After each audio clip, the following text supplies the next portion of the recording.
Halo kawan Sound and Machine, saya Zulfikar Ahmad. Mobil listrik akhir-akhir ini jadi jawaban bagi para pabrikan untuk membuat sebuah mobil yang ramah lingkungan. Dan di Indonesia mobil listrik ini bisa dibilang animonya termasuk tinggi ya. Salah satunya dari sejak pabrikan otomotif China ini masukin mobil listrik ke Indonesia, animonya langsung tinggi gitu. Dan mobil listrik itu, kalau kawan Sound and Machine perhatiin, salah satu persoalan yang mesti dihadapi adalah ketika mengisi daya baterainya. Bisa karena chargingnya yang lama, bisa karena SPKLU-nya yang mungkin masih belum sebanyak SPBU ya. Atau kalaupun ada SPKLU atau stasiun pengisian kendaraan listrik umum di mal-mal dan sebagainya, bisa aja pada saat ke sana kondisi baterai rendah, SPKLU-nya antri. Nah, itu yang menjadi salah satu persoalan dalam mengendarai atau memiliki mobil listrik. Nah, buat kawan Sound and Machine yang mau mobil listrik tapi nggak mau dipusingin soal charging, Sound and Machine bakal bahas salah satu mobil yang jadi jawabannya, yaitu Nissan Kicks e-Power, dan ini dia 7 fakta menariknya. Kicks e-Power ini masuk Indonesia pada tahun 2020, tepatnya pada saat pandemi COVID-19 masih berlangsung. Dan kehadiran Kicks e-Power ini jadi salah satu jawaban buat masyarakat yang pengen kendaraan yang ramah lingkungan, tapi dengan harga yang relatif terjangkau. Dan memang di zaman itu kendaraan elektrifikasi itu relatif mahal ya. Ya, salah satunya karena teknologi. Dan Kicks e-Power ini begitu masuk Indonesia, dia itu jadi mobil elektrifikasi yang paling terjangkau di zamannya. Dan memang waktu itu pabrikan belum serame sekarang dalam rilis mobil elektrifikasi ke Indonesia. Ya, bahkan pabrikan lain pun ya terutama yang dari China pun belum masukin mobil listrik ke Indonesia. Dan Kicks e-Power ini jadi salah satu mobil elektrifikasi yang paling terjangkau di zamannya, dan yang tak kalah penting adalah teknologinya, yaitu e-Power, yang lebih detailnya bakal dibahas di fakta berikutnya. Jadi sesuai namanya, Kicks e-Power ini dibekali dengan teknologi e-Power. Nah, e-Power itu apa?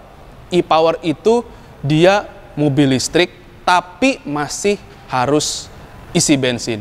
Loh kok? Nah, jadi begini, Nissan Kicks e-Power ini, dia untuk menggerakkan motornya dia terdiri dari mesin konvensional dan motor listrik. Nah, mesin konvensionalnya ini, dia tidak berperan untuk menggerakkan roda, dia berperan sebagai, lebih kurangnya dia itu ibarat genset lah.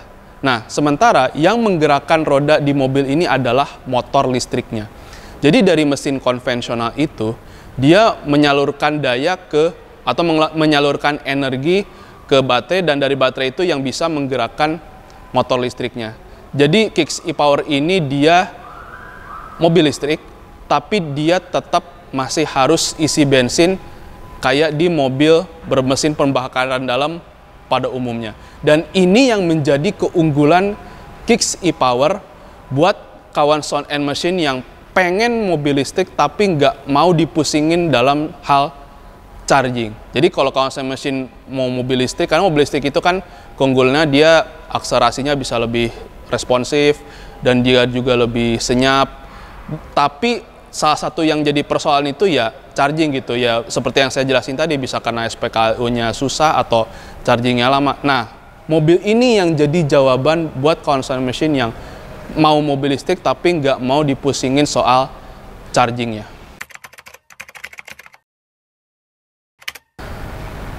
E-Power ini sebenarnya udah ada dari sebelum Kicks e-Power ini, yaitu Nissan Note e-Power pada tahun 2016. Nah, e-Power ini bisa dibilang yang bikin Nissan Note itu bisa mencetak penjualan tertinggi di Jepang karena teknologinya itu tadi, di mana mesin konvensional dia berperan sebagai, istilahnya sebagai genset, sementara yang menggerakkan mobilnya itu justru di motor listriknya. Dan teknologi ini yang membuat Nissan Note itu menjadi salah satu mobil yang paling laku di Jepang. Dan Nissan Note ini sempat masuk Indonesia, tapi dia nggak pernah dirilis atau dijual secara resmi di Indonesia. Dan waktu itu Nissan masukin Note e-Power itu cuma dalam rangka sounding teknologi. Nah, setelah Note e-Power itu kemudian masuk di salah satu mobil terpopulernya Nissan, yaitu Nissan Serena. Nah, Nissan Serena ini yang satu generasi sebelumnya yang sampai sekarang ini masih beredar di Indonesia. Lebih kurangnya ada di unit ini, tapi yang unit yang ada di showroom ini dia mesinnya bukan e-Power. Nah, e-Power ini dia juga ada di Nissan Serena, tapi sayangnya dia nggak masuk ke Indonesia, baru ada di Jepang. Nah, kemudian pada tahun 2020, Nissan rilis Kicks e-Power ini, dan ini merupakan lini e-Power pertama yang dirakit di luar Jepang. Dan Kicks e-Power ini dia dirakitnya di Thailand. Mau itu e-Power yang masuk, Kicks e-Power yang masuk Indonesia, bahkan Kicks e-Power yang dirilis di Jepang pun dia dirakitnya di Thailand.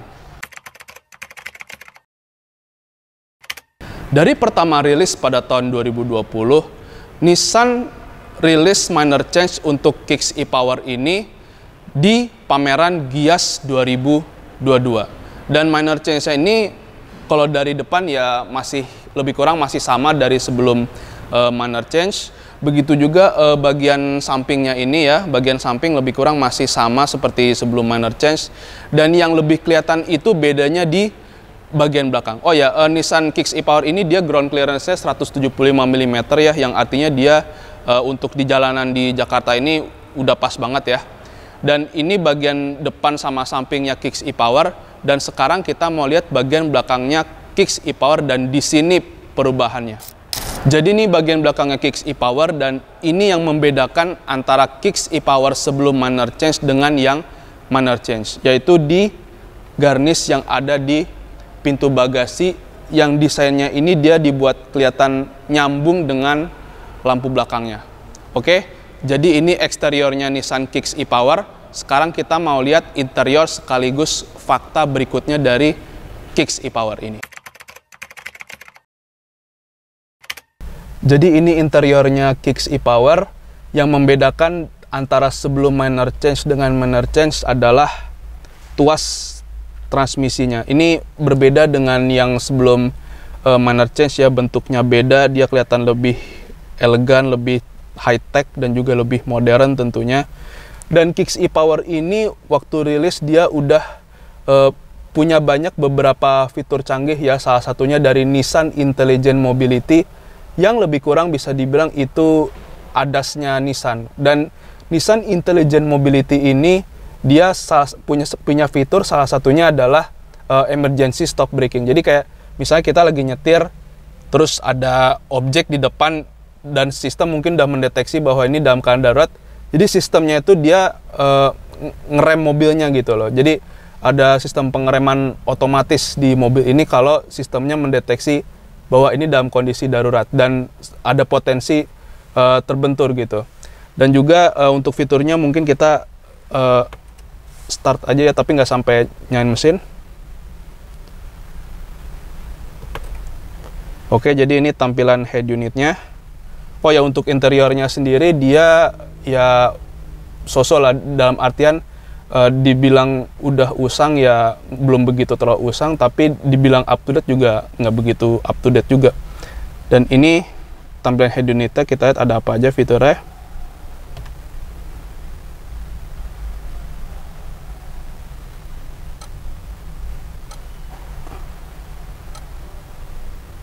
Oh, ini sepertinya lebih ke audio ya ketimbang menampilkan kerja mobilnya. Mungkin kita nyalain mesinnya dulu.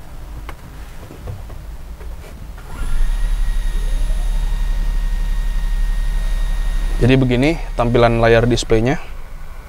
Dan ini mesin konvensional tadi nyala ya, sekarang mati, tapi ini mesin sebenarnya dalam kondisi masih nyala ya. Dan jangan lupa mobil ini digerakkan oleh motor listrik. Kita lihat di sini menunya ada apa aja. Drive mode, sport, eco.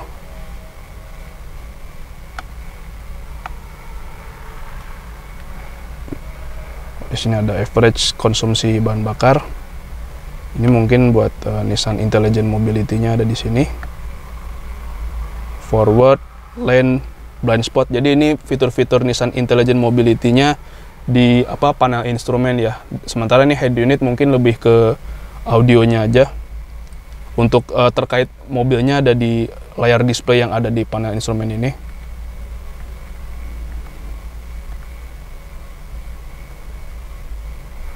Oh, di sini ada driver assistant, ada lane departure warning, ada blind spot, ada emergency brake.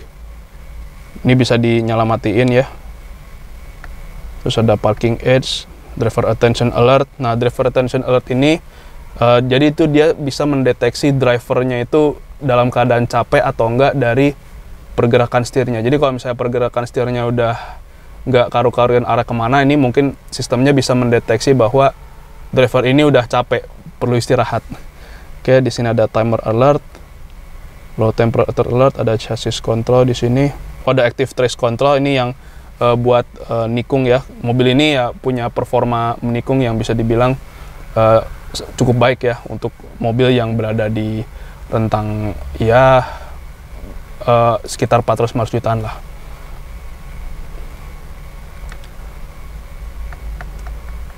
Jadi untuk informasi terkait mobil semuanya ada di panel instrumen ini ya. Dan ini ada kombinasi antara digital dan analog yang kalau saya pribadi sih tampilan kayak gini tuh feel-nya tuh sesuatu yang berbeda gitu loh.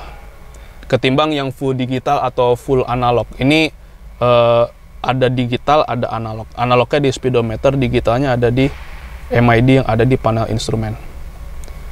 Oh, ngatur radio juga bisa dari sini.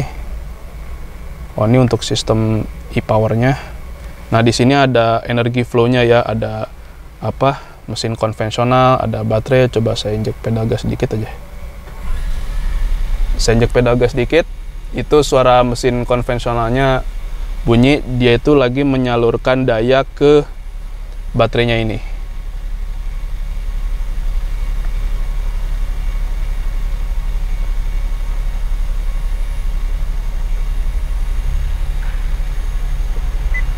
Di sini ada EV mode juga, cuman lagi nggak bisa karena mesinnya terlalu dingin. EV mode ini jadi mobilnya itu dia berada di mode mesin konvensional tuh nggak hidup sama sekali ya. Ini ada mode sport juga di sini, eco, normal. Oke, jadi seperti ini duduk di jok depan dan juga fitur-fiturnya Kicks e-Power. Kicks e-Power ini ada fitur namanya e-pedal. Jadi e-pedal ini dia misalnya kita lagi ngegas, begitu diangkat dia tuh ikut ngerem gitu loh.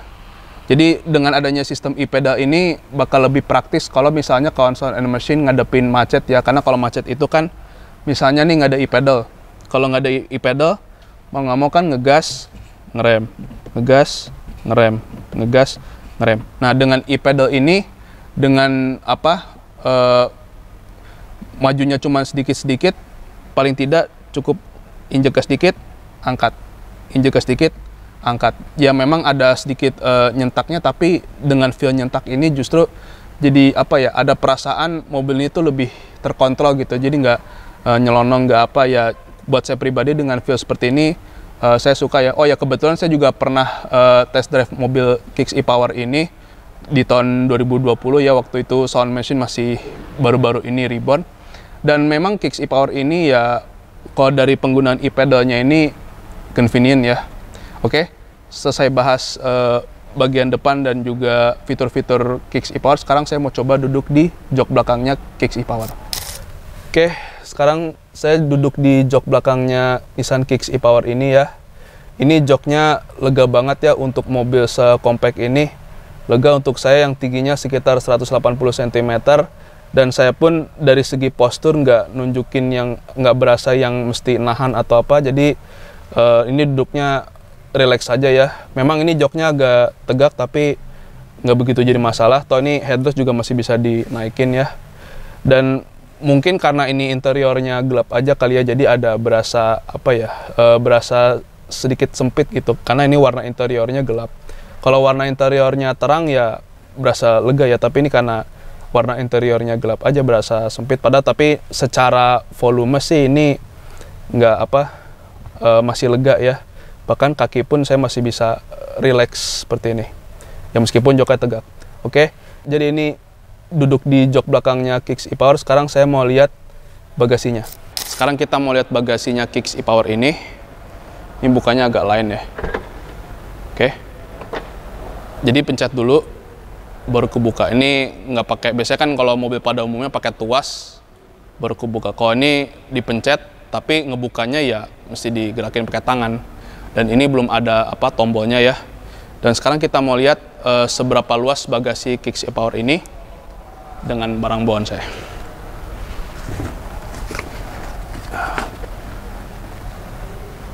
Ini bagasinya cukup luas ya dengan jok belakang yang berdiri ya.